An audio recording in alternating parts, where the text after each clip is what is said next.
Good morning, everybody. It's another beautiful morning here in the high desert. A little bit of rain last night, a little overcast today. So it's taking away that heat, which is nice. It's been 100 degrees for the last little bit, and that gets old.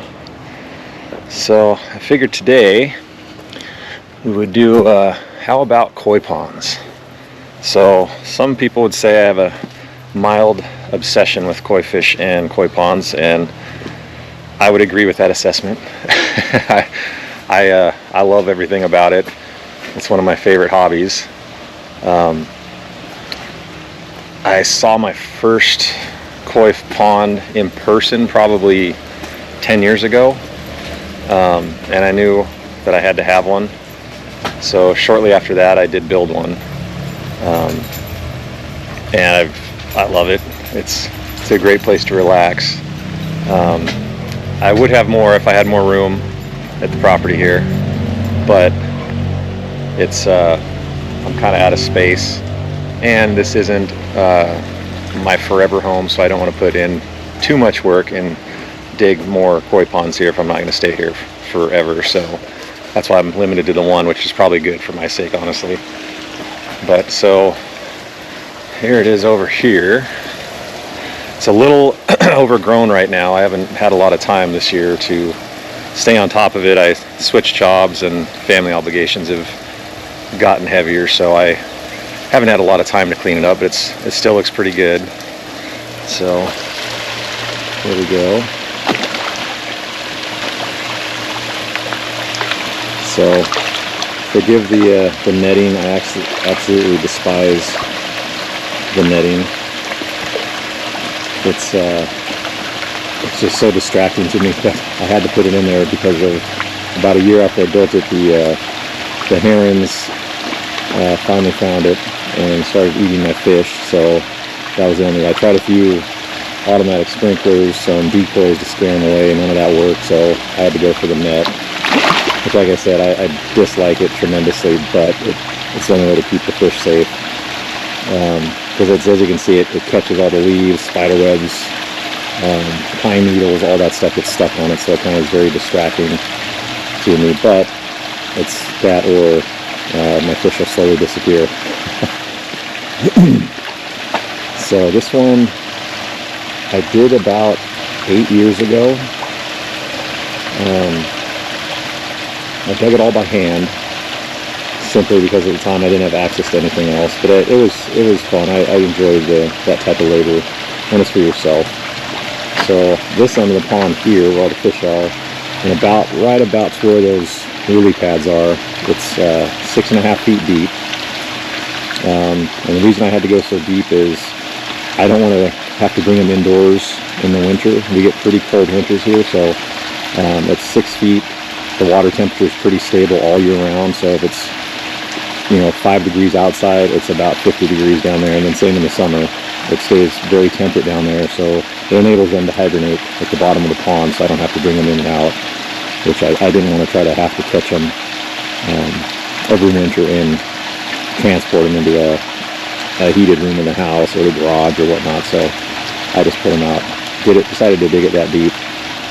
It gives them place, protection too, so they have a lot of depth to get down and away from raccoons or whatever else is trying to get them. I haven't seen any raccoons here, but I think the doggos here tend to keep those away. But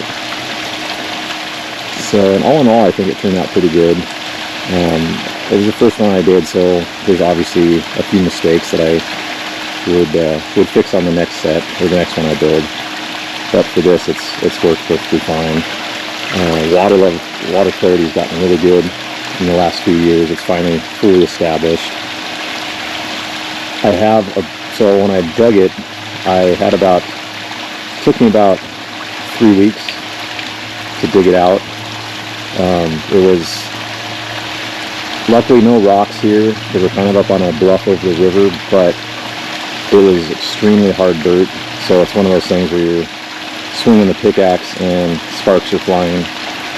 So there's probably about 2 feet of that hard pan, and then there's about 2 feet of clay, and then the rest was sand.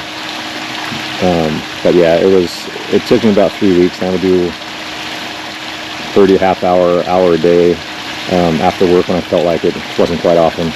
Because it's kind of hard, and it would get dark early, so I didn't have a lot of time to do it. So, but I'm glad I did it. And then it probably took me another 2 weeks to gather all the rocks. These are just all local rocks from the area. And it took about, I think it's about, I've had a few additions here and there, but it's about 3,500 gallons on the shallow end over there where all the lily pads are. It's about 2 feet deep.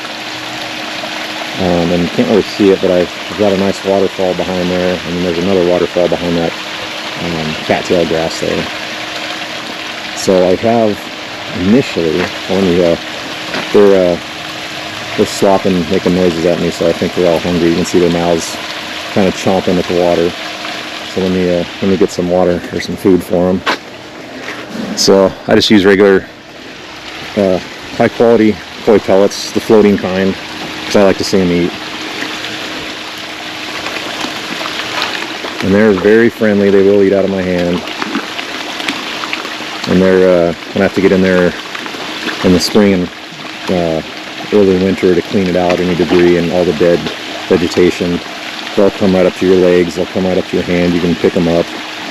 And they'll swim all around you. So they're kind of cool. And I initially had, after I filled it, I had about 2 weeks. I just let it sit to let everything cycle. Added beneficial bacteria and stuff like that to get the filters colonized with the beneficial bacteria, and let the water cycle, get the chlorine out. Because I am off city water out here, so we do have a lot of chemicals to it, so you have to let that flash off. But once it was filled for about 2 weeks, I got some Walmart goldfish, because I didn't want to risk koi fish in there just yet until I knew the water parameters were good and healthy. So I got, I believe, 10 goldfish from Walmart, and they were in there for probably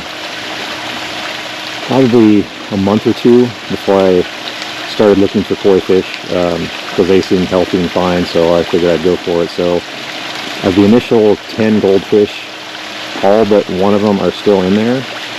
And it's funny because a lot of them stayed fairly small. They're about maybe 4 to 5 inches, most of them. But one of them, you can see down there, grew to about a foot. So I'm not sure what the story is there, but I like goldfish too, so no problem. So then I got 3 koi fish and I think 5 shabunkins next. And those, I was just gonna call it quits because I didn't want to get too many fish. But what I wasn't expecting is about a year after having all that, I was cleaning out a filter and I noticed some baby fish. I did not expect them to, I didn't see them spawn.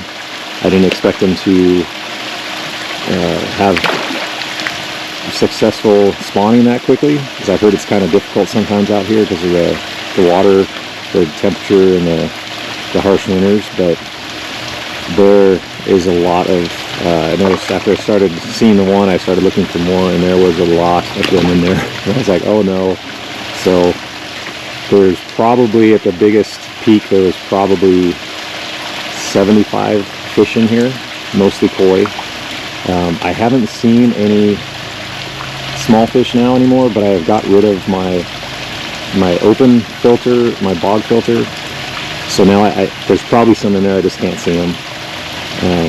Because now it's luckily it's the trees and stuff, because when I did this there was nothing here, there's no trees, there's nothing back here. So for 3 or 4 years it was in the sun full time, and I had a lot of problems with algae. But now it's mostly shaded. Lily pads help with that too. But the water's crystal clear now. I mean, if the sun's overhead, you can see all the way to the bottom, and there's fish all the way down. But some like to hang out deeper than others. The big ones here tend to come to the surface and just kind of cruise around all day. But that big boy, that big butterfly there, is probably my heftiest fish, and then the white one here is definitely my biggest. Last time I measured him, he was about 28 inches. He's probably closer to 32 or 34 now. Same with this one here. But I don't like to take them out if I don't have to. Because once your water parameters are where they should be with all the nitrates and ammonia and phosphate and all that stuff, I don't have to worry about it much. So they don't have a lot of issues with health or injuries. Occasionally on spawning, when they're spawning, they'll get injured, but it's usually just scraping scales off on the rocks or little things like that heal over time. And I check them out every time I feed them. I don't see any issues with them, so I don't try to handle them or take them out of the pond unless I absolutely have to. Like I said, they stay in here all winter. It will freeze over completely. Right in the middle there, you can kind of see the bubbles coming up. I do have an aerator, so that'll has two purposes. It helps obviously oxygenate the water and helps debris go down to the bottom, and it also helps to never freeze a solid. There's always that little open spot there, and I'll turn the air up in the winter to prevent the freeze over, because if it does freeze over, you can lose your fish. If the gas builds up in there, it can kill them. So you always want to make sure you have an open spot, and generally around the waterfall and the skimmer here, it'll have a little bit of an opening too. It doesn't freeze solid, but you do have to keep an eye on it. I'll give him a little more food. Hey buddy, hey buddy, yeah. I just throw him a couple maybe 3 or 4 handfuls a day. I try to let him not overfeed them, because I want them to eat the algae that forms in the pond. So, and if you overfeed them, that'll also cause algae, so you got to find that sweet spot. And like I said, this pond was initially not designed for this many fish, so I've had to add filtration here and there as I get more and more of them. But I don't know, it's done surprisingly well for my first one. So I'll kind of give you a rundown here of how the system works. And if you have any questions, just let me know in the comments and I'll try to answer. I'm by no means an expert, but I do have a lot of experience with this stuff now. And I've recently switched over to a job where I've done several of these professionally. So that's kind of interesting and exciting. If I could do it. Unfortunately, we're in an area here that's doesn't have a big call for ponds, although there are more and more people that are interested in water features, so I've done quite a few of those too. But koi ponds, it is initially a lot of work, so a lot of people are kind of scared away by that. But so on this one, but honestly, once they're established, there's very little maintenance on them. It's just feeding the fish basically, and I clean, because my pond's overstocked, so I clean some of the filters daily. But if you have a normal stock amount in your pond, you get by with weekly cleanings, and it's not really work. It's kind of fun to come out here, so I can't complain. So on this one, I have skimmer here, and I have a skimmer over in that corner there that I added later. And then right where the air is coming up there, 6.5 feet down, there is it's got a funny name. It's what they call a koi toilet. So it's basically just a drain that goes to a settlement tank. So it has a lid with a diaphragm on top, which the air comes out of there. And then down in the bottom, it's basically just a drain pipe. And I have about 3/4 of an inch between the cap and the opening of the pipe. And then through that, it pulls all the fish poop, all the debris that comes down there, anything that settles to the bottom of the pond. It pulls it up through a pipe that goes from there to my settlement tank, which is under that beautiful looking piece of plywood. And basically, you don't have to have that, but ideally you want to have a drain in the bottom, because it's really hard, especially on this deep, to keep it clean. And if you don't keep it clean, you can get a lot of problems with, it'll kind of smell like a sewer down there, just sludge. And that can be harmful to the fish after a while and hurt your water quality as well. So I wanted to have some way to clean it out without having to vacuum it, because I do have a pond vacuum, but it is a pain in the butt to get down 6 feet. So all in all, it's worked pretty good. And that settlement tank has a bunch of filters and screening in it too, which that one I clean about every 3 months. I do check it weekly. I just kind of pop the lid and look at it just to see if there's any fish get sucked in there, because occasionally some of the smaller fish will get pulled into it, or they'll swim around down there and pop up in there, and then I got to take them out, because it's not an ideal place for them to be for too long of a period. So, but yeah, so this here has a floating weir on my skimmer. So basically it'll pull in all the leaves and floating debris, but the fish can swim around it and not get pulled in. And then down underneath this, there's a leaf trap. It's on the bubbles. So we got a leaf trap here, which this thing I do check daily, because I have a lot of, as you can see, there's a lot of debris that's floating in here. I have a lot of trees, a lot of leaves that blow in here. So that one I do clean every day, just so it doesn't get too nasty. And then down below that there is a Metallic filter, and then there is the inlet pipe that pulls into the pump, which is in my pump house that I built. So this is probably spider heaven right now. I haven't been in here in a while. But, so yeah, here's my little dirty. But that's my system. I'll go over that later at some of the point if there's interest in it. But it works really good.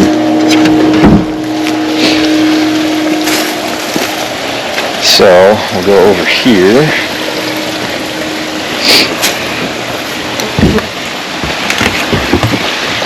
Basically, settlement tank is just this, and it is pretty dirty, so I'm gonna have to clean that here eventually. A lot of spider webs get in there, but so initially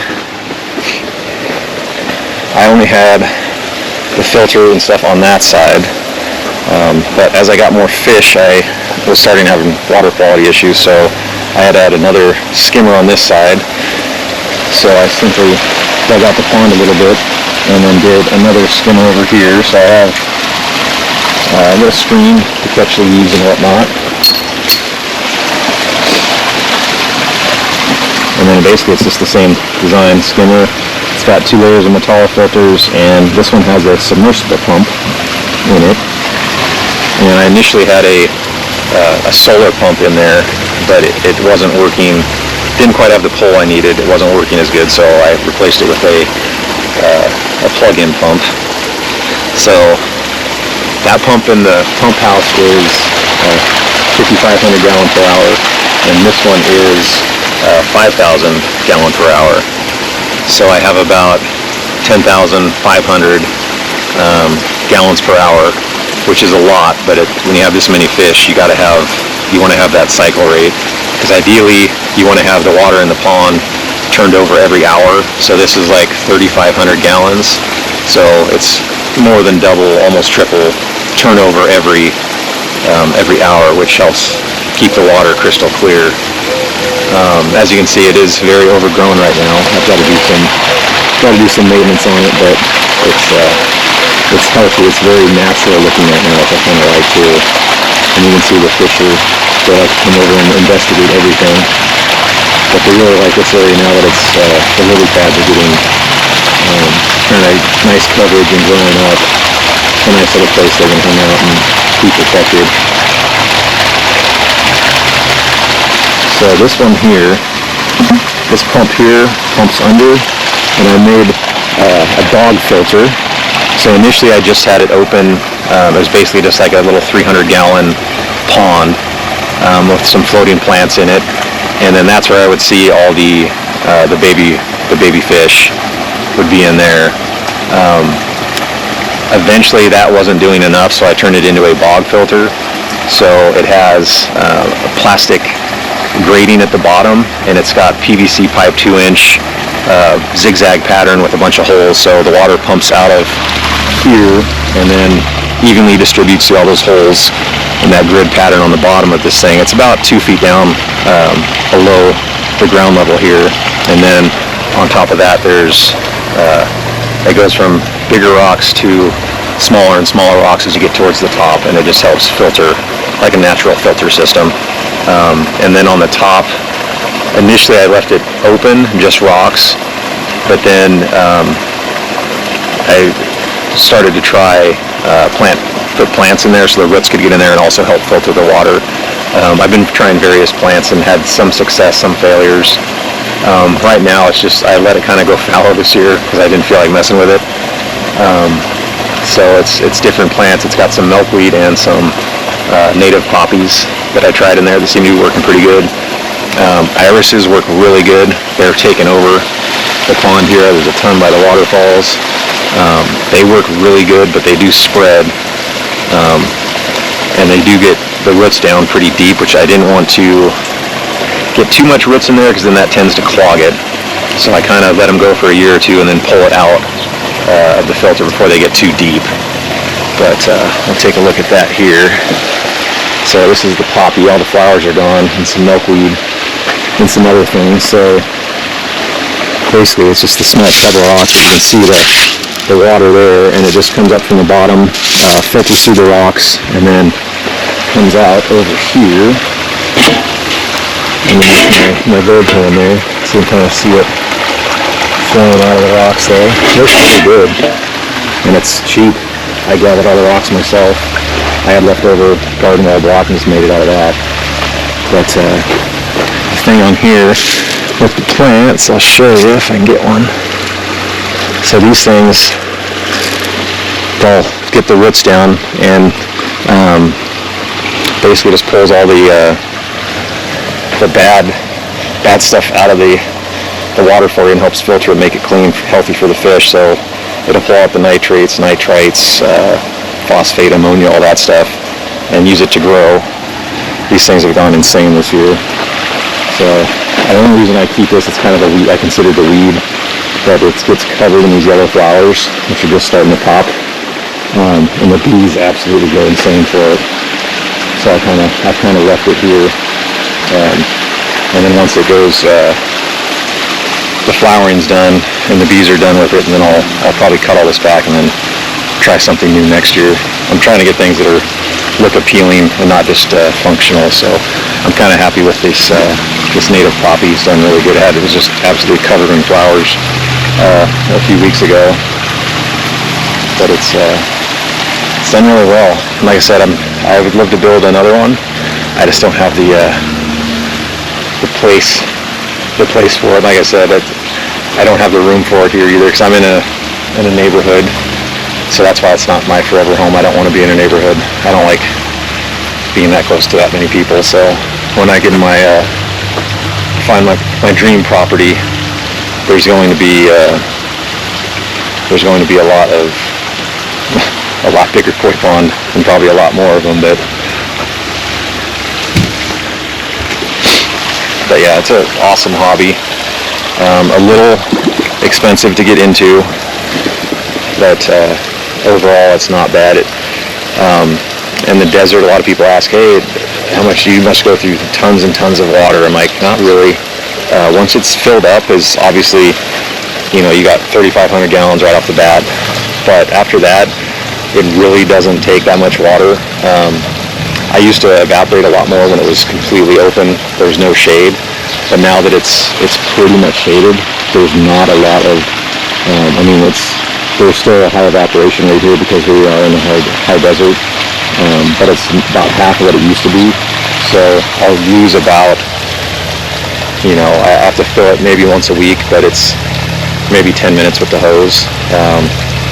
I haven't bothered with an autofill, but a lot of places you have autofill to turn on with your irrigation system, and you don't have to ever worry about it. I kind of like filling it up though, so I don't mind.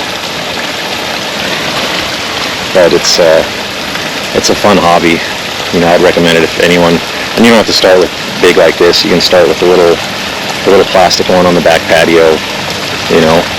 It's just what you have available depends on how big you go. But it is one of those things. It's like tattoos. You can't have just one. A koi pond, you always want a bigger. So if you're going to build one, just keep that in mind. You will you will think that very soon after you finish, like, oh, I should have gone bigger. But good problem to have, I guess.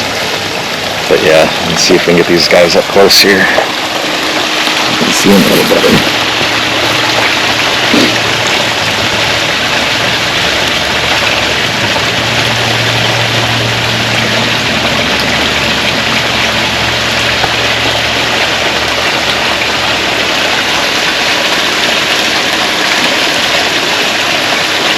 Yeah, and I tell you, there's nothing more relaxing than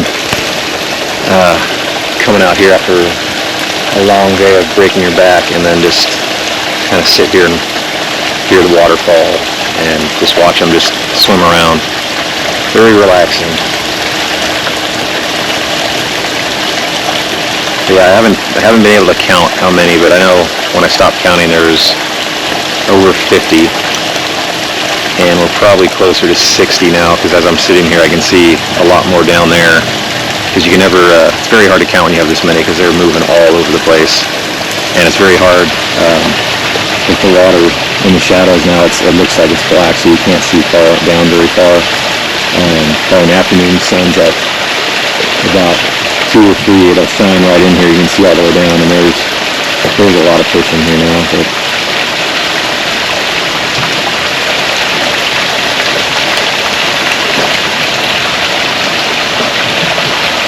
I just wish I didn't have that net, but safety first. So yeah, if you guys have any questions on this or want to know anything, hit me up in the comments, because like I said, I'm by no means a know-it-all professional, but I have a lot of experience with this. So if any questions you have, if you're interested in this, hit me up and let me know. And we'll see you next time.